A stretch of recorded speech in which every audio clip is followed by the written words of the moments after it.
अनेक जन्म जन्मांतर के बाद जिसे सचमुच ज्ञान होता है, वह मुझको समस्त कारणों का कारण जानकर मेरी शरण में आता है। ऐसा महात्मा अत्यंत दुर्लभ होता है। भक्ति या दिव्य अनुष्ठानों को करता हुआ जीव अनेक जन्मों के पश्चात इस दिव्य ज्ञान को प्राप्त कर सकता है कि आत्म साक्षात्कार का चरम लक्ष्य श्री भगवान है। आत्म साक्षात्कार के प्रारंभ में जब मनुष्य भौतिकता का परित्याग करने का प्रयत्न करता है, तब निर्विशेषवाद की ओर उसका झुकाव हो जाता है। किंतु आगे बढ़ने पर वह यह समझ पाता है कि आध्यात्मिक जीवन में भी कार्य है और इन्हीं से भक्ति का विधान होता है। इसकी अनुभूति होने पर वह भगवान के प्रति आसक्त हो जाता है और उनकी शरण ग्रहण कर लेता है। इस अवसर पर वह समझ सकता है कि श्री कृष्ण की कृपा ही सर्वस्व है। वे ही सब कारणों के कारण हैं और यह जगत उनसे स्वतंत्र नहीं है।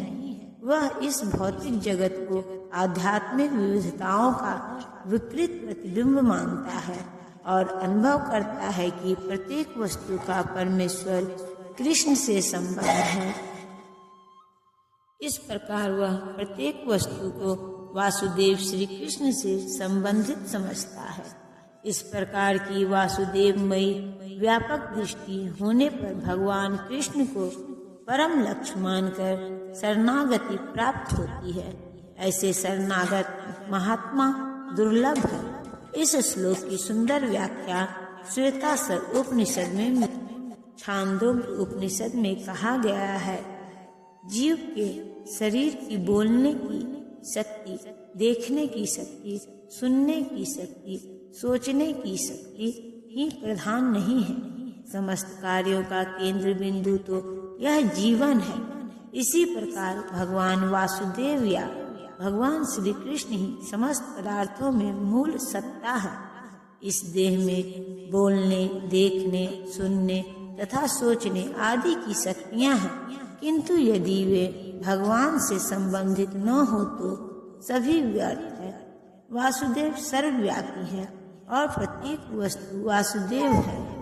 अतः भक्त पूर्ण ज्ञान में रहकर शरण ग्रहण करता है। जिनकी बुद्धि भौतिक इच्छाओं द्वारा मारी गई है, वे देवताओं की शरण में जाते हैं और वे अपने अपने स्वभाव के अनुसार पूजा के विशेष विधि विधानों का पालन करते हैं। जो समस्त भौतिक कलमश से मुक्त हो चुके हैं, वे भगवान की शरण ग्रहण करते हैं और उनकी भक्ति में तत्पर होते हैं। जब तक भौतिक कलमश धुल नहीं जाता, तब तक वे स्वभावतः अभक्त रहते हैं। किंतु जो भौतिक इच्छाओं के होते हुए भी भगवान की ओर उन्मुख होते हैं, वे बहिरंगा प्रकृति द्वारा आकृष्ट नहीं होते, चूँकि वे सही उद्देश्य की ओर अग्रसर होते हैं। अतः वे शीघ्र ही सारी भौतिक कामेच्छाओं से मुक्त हो जाते हैं। श्रीमद् भागवत में कहा गया है कि मनुष्य को चाहिए कि स्वयं को वासुदेव के प्रति समर्पित करे और उनकी पूजा करे, चाहे वह भौतिक इच्छाओं से रहित हो या भौतिक इच्छाओं से पूरित हो या भौतिक कलमश से मुक्त चाहता हो। जैसा कि भागवत में कहा गया है, जो अल्पज्ञ है तथा जिन्होंने अपनी आध्यात्मिक चेतना खो दी है, वे भौतिक इच्छाओं की अविलंब पूर्ति के लिए देवताओं की शरण में जाते हैं। सामान्यतः ऐसे लोग भगवान की शरण में नहीं जाते, क्योंकि वे निम्नतर गुणों वाले रजो तथा तमो गुण होते हैं। अतः वे विभिन्न देवताओं की पूजा करते हैं। वे पूजा के विधि विधानों का पालन करने में ही प्रसन्न रहते हैं। देवताओं के पूजक छोटी छोटी इच्छाओं के द्वारा प्रेरित होते हैं और यह नहीं जानते कि परम लक्ष्य तक किस प्रकार पहुंचा जाए। किंतु भगवत भक्त कभी भी पथ भ्रष्ट नहीं होता, क्योंकि वैदिक साहित्य में विभिन्न उद्देश्यों के लिए भिन्न भिन्न देवताओं के पूजन का विधान है। अतः जो भगवत भक्त नहीं है, वे सोचते हैं कि देवता कुछ कार्यों के लिए भगवान से श्रेष्ठ है, किंतु शुद्ध भक्त जानता है कि भगवान कृष्ण ही सबके स्वामी हैं। चैतन्य चरणामृत में कहा गया है, एकले ईश्वर कृष्ण आर सभ्य, केवल भगवान कृष्ण ही स्वामी है और अन्य सब दास है। फलतः शुद्ध भक्त कभी भी अपनी आवश्यकताओं की पूर्ति के लिए देवताओं के निकट नहीं जाता। वह तो परमेश्वर पर निर्भर रहता है और वे जो कुछ देते हैं उसी से संतुष्ट रहता है। मैं प्रत्येक जीव के हृदय में परमात्मा स्वरूप स्थित हूँ। जैसे ही कोई किसी देवता की पूजा करने की इच्छा करता है, मैं उसकी श्रद्धा को स्थिर करता हूँ, जिससे वह उसी विशेष देवता की भक्ति कर सके। ईश्वर ने हर एक को स्वतंत्रता प्रदान की है।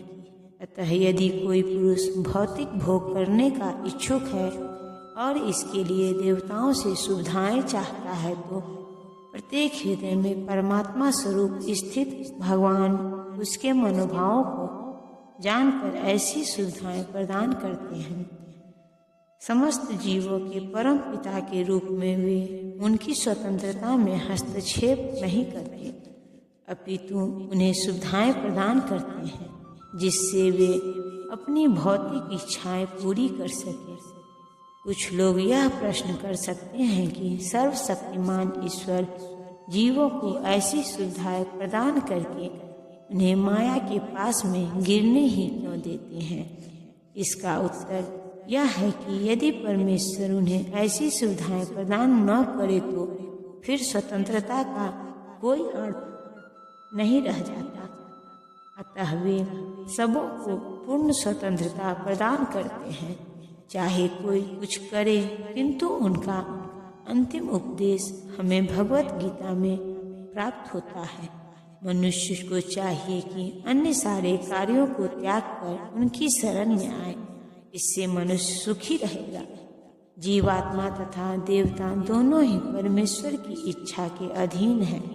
अतः जीवात्मा न तो स्वेच्छा से किसी देवता की पूजा कर सकता है, न ही देवता परमेश्वर की इच्छा के विरुद्ध कोई वर दे सकते हैं।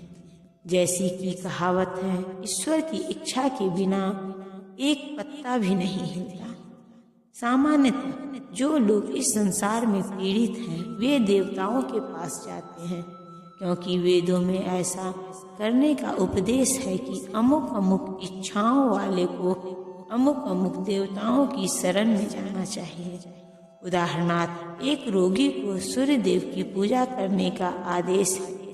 इसी प्रकार विद्या का इच्छुक सरस्वती की पूजा कर सकता है और सुंदर पत्नी चाहने वाला व्यक्ति शिव जी की पत्नी देवी उमा की पूजा कर सकता है।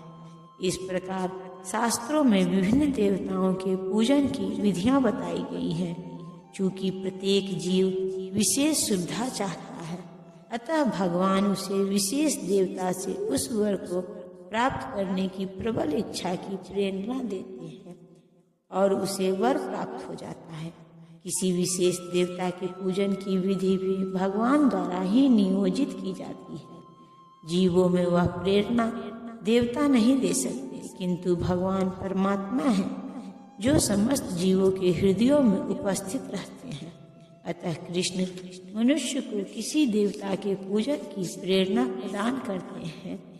सारे देवता परमेश्वर के विराट शरीर के विभिन्न अंग स्वरूप हैं, अतः वे स्वतंत्र नहीं होते। वैदिक साहित्य में कथन है, परमात्मा के रूप में भगवान देवता के हृदय में स्थित है, अतः वे देवता के माध्यम से जीव की इच्छा को पूरा करने की व्यवस्था करते हैं।